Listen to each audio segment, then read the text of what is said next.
Hello to everybody. My name is Lorenzo Passerini Glazel. I work at the University of Milano Bicocca in Italy.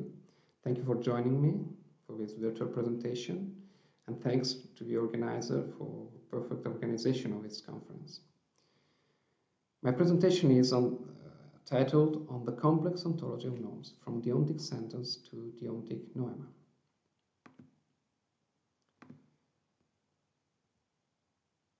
Das Bekannte überhaupt ist darum, weil es bekannt ist, nicht erkannt. What is familiar is not known, just for the reason that it is familiar. These are words from the preface to the Phenomenology of Spirit by Hegel. I think that among the phenomena to which Hegel's words are fit, there are certainly norms. Indeed, we daily act with reference to norms. A large part of our behaviors, of our interpersonal relationships, even of our thoughts, is determined by or influenced by a variety of rules and norms. We actually live in a plurality of normative landscapes, and norms play an essential role in the construction of the social reality in which we live, and they are themselves part of such reality. All of this is possible in virtue of the fact that human beings have what has recently been dubbed by Giuseppe Lorini nomic capacity. That is, the capacity to act with reference to norms. Maybe other animals have nomic capacity. But despite this nomic capacity and the fact that we daily act with reference to norms, if we consider the question what is a norm, we cannot find an obvious answer to such a seemingly trivial question. Even in the context of social sciences dealing with normative phenomena, such as ethics, jurisprudence, legal theory, or the sociology of law, the concept of norm is either taken for granted and not given an explicit definition, or else it is given a plurality of provisional, unsatisfying, and conflicting definitions that either omit phenomena we usually refer to as norms or include phenomena we wouldn't usually refer to as norms. The problem of the definition of a word norm can be distinguished in two problems. The problem of intension of a word norm, what are the properties of norms, and the problem of reference of a word norm. What are the entities designated by the word norm? The problem of intention may be split in two different problems. The problem of different kinds of normativity. Are norms only prescriptive norms in terms of obligation to do or not to do, or norms can be permissive norms, constitutive rules, technical rules, stochastic rules, and so on. On the other hand, are norms only strict prescriptions, or also urging, warning, recommendations, advices, nudges are examples of norms? But the problem of intention is not the problem of my presentation. The real problem of my presentation is the problem of the reference of a word norm. Indeed, there is no general agreement, even in normative sciences, on what kind of entities are designated by the word norm. In many contexts, such as the context of law, legal philosophy, and jurisprudence, there is a tendency to consider norms as linguistic entities. However, indeed, there are contexts, such as modern positive law, in which norms are either created through specific normative speech acts or strictly linked to normative language. However, there are other contexts in which language merely gives expression to pre-existing norms, and sometimes norms operate on behaviors independently of being expressed or even being expressible. What is the reason for all of this? I think that one of the reasons is that the phenomenon of normativity intersects a plurality of different orders of phenomena, such as linguistic, psychical, social, ethical, legal, biological, neurological, lithological phenomena, and so on. It is consequently investigated by a plurality of different sciences and disciplines. Each science or discipline has its own theoretical and methodological presuppositions, which make it possible to investigate a specific order of phenomena, but to the unavoidable detriment of other orders of phenomena. As a consequence, the very concept of norm, diffracting and refracting in a plurality of different conflicting conceptualizations, seems to dissolve and vanish. I think that four theoretical approaches are possible in this regard.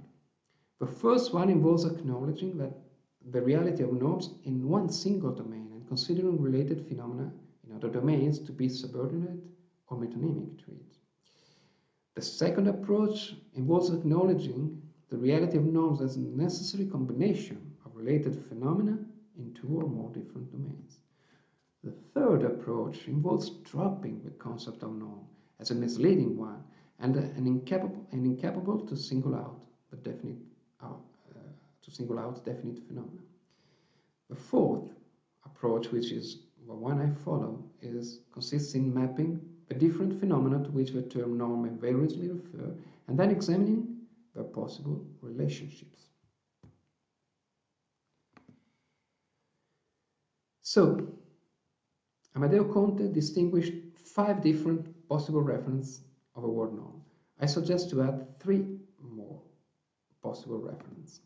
The first possible reference distinguished by Conte is a deontic sentence. The term norm may designate a deontic sentence, such as in the following example. In the norm, one ought pay one steps, there are 6 syllables. The entity, which is made of 6 syllables, is a deontic sentence. Another example, the norm n is ambiguous. Ambiguity is a property of a sentence, here it is a deontic sentence, which can express 2 or more propositions or meanings.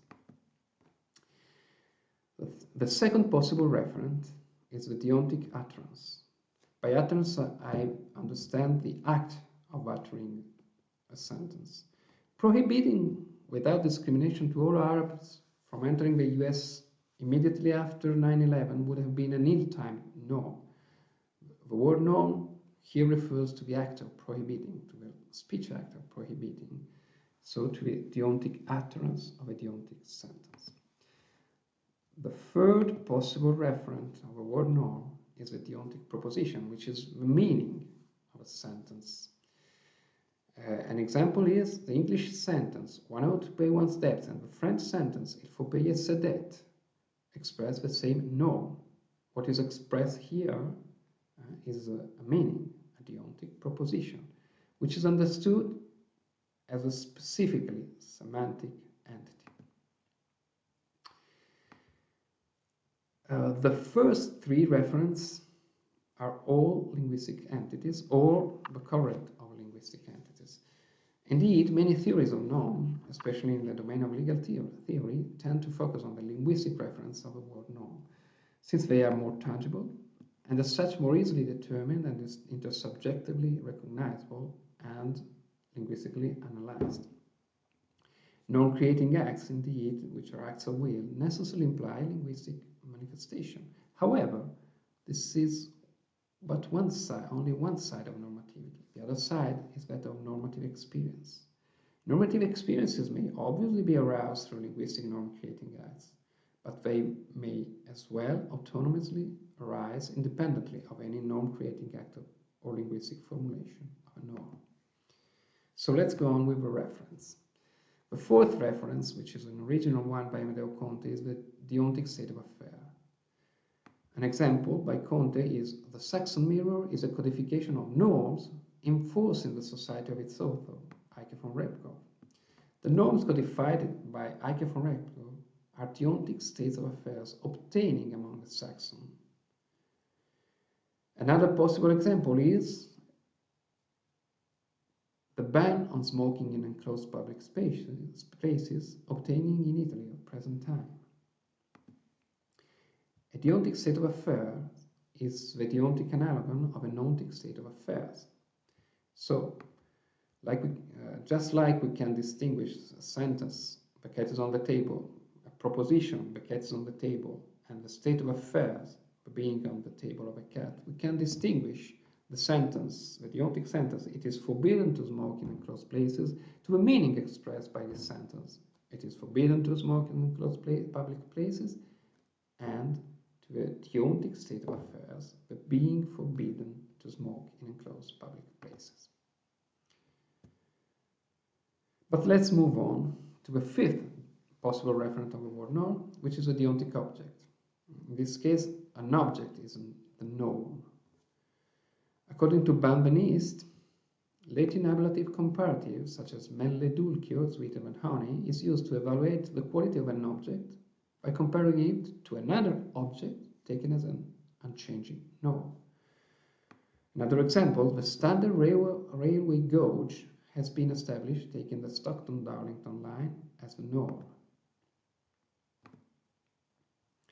The sixth possible referent of a word norm is the Deontic conduct, the exemplary conduct. Alexander the Great charging into battle ahead of his soldiers was an example of Deontic conduct.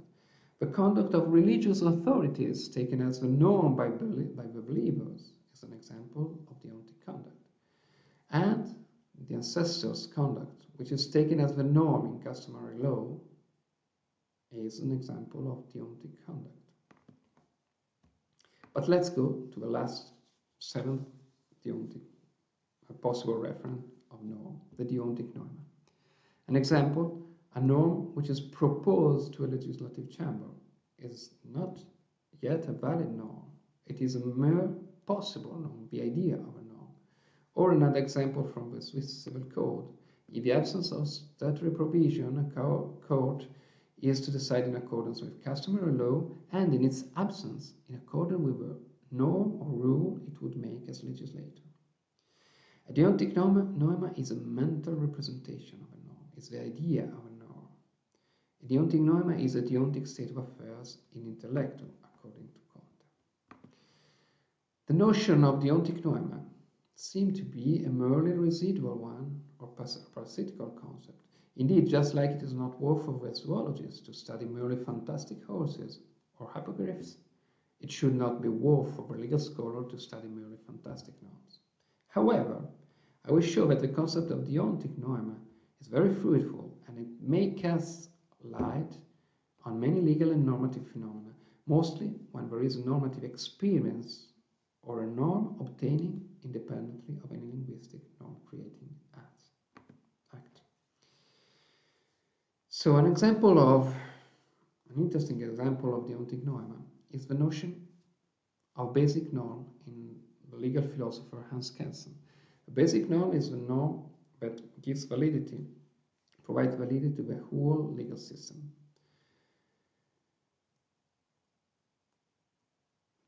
According to Kelsen, the basic norm is not a statutory norm.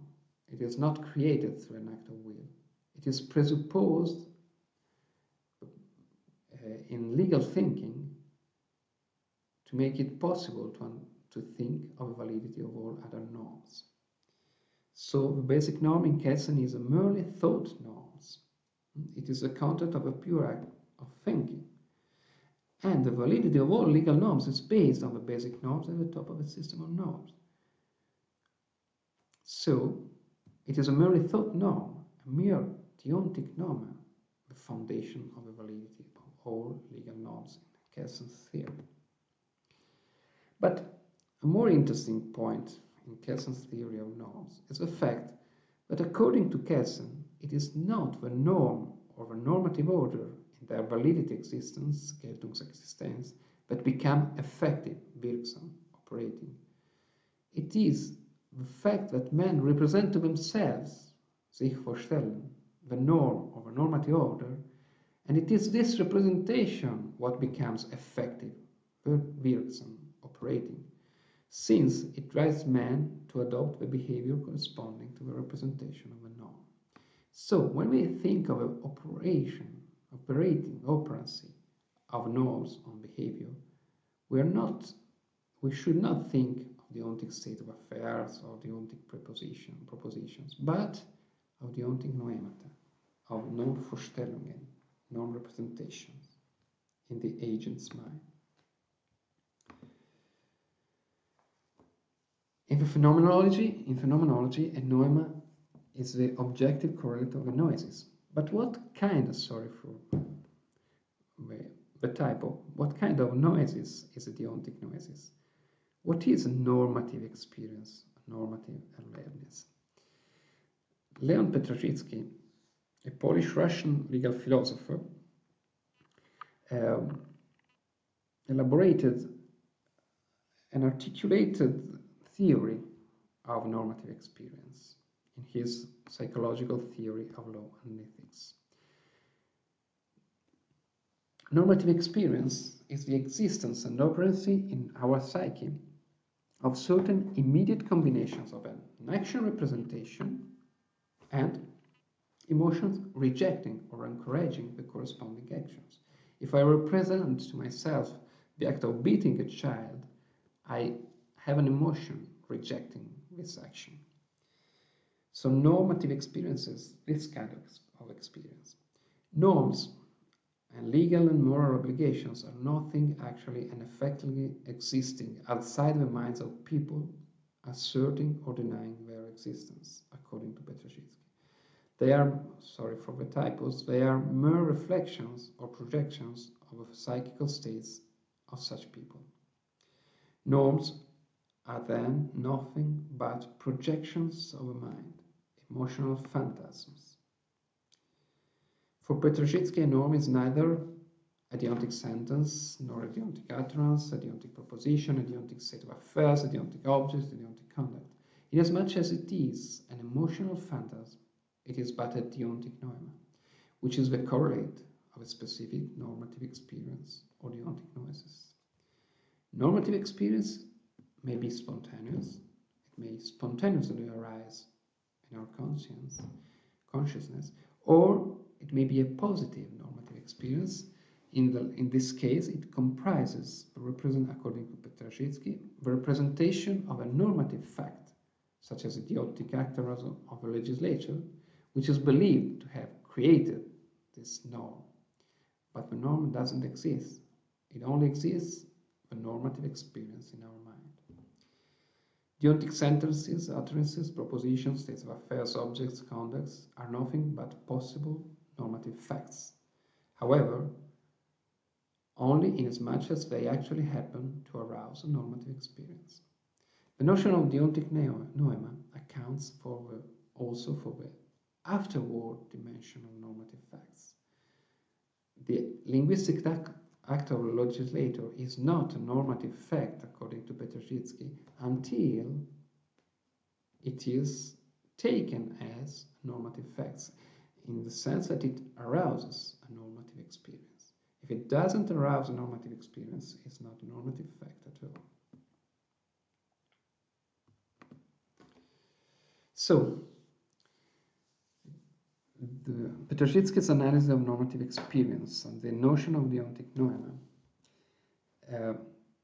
allows us to focus on the other side of normativity and to address some phenomena that are usually not not deeply investigated, also in the theory of law, such as the phenomena of norms without language and the afterward dimension of norms.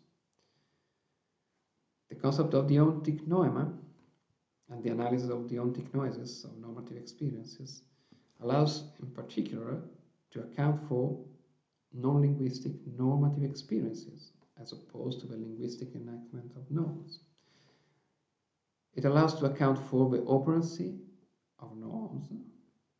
It allows to account for language-independent norms, such as mute law and cryptotypes in Rodolfo Sacco Anthropology of Law, or even animal normativity, which is normativity in the absence of language.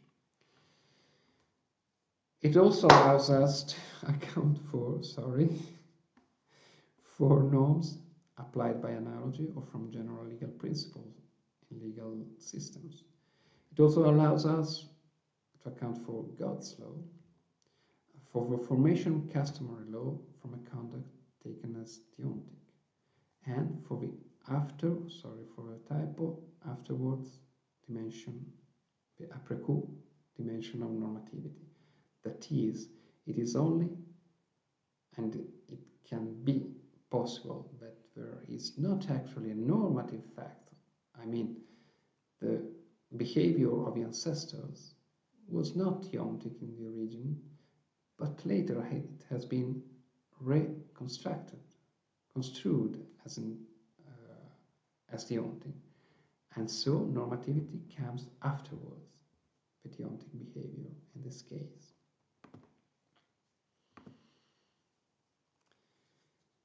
So the time is over. Thank you for your attention, and I hope we will have the time to discuss later during the days of the conference. Thank you all.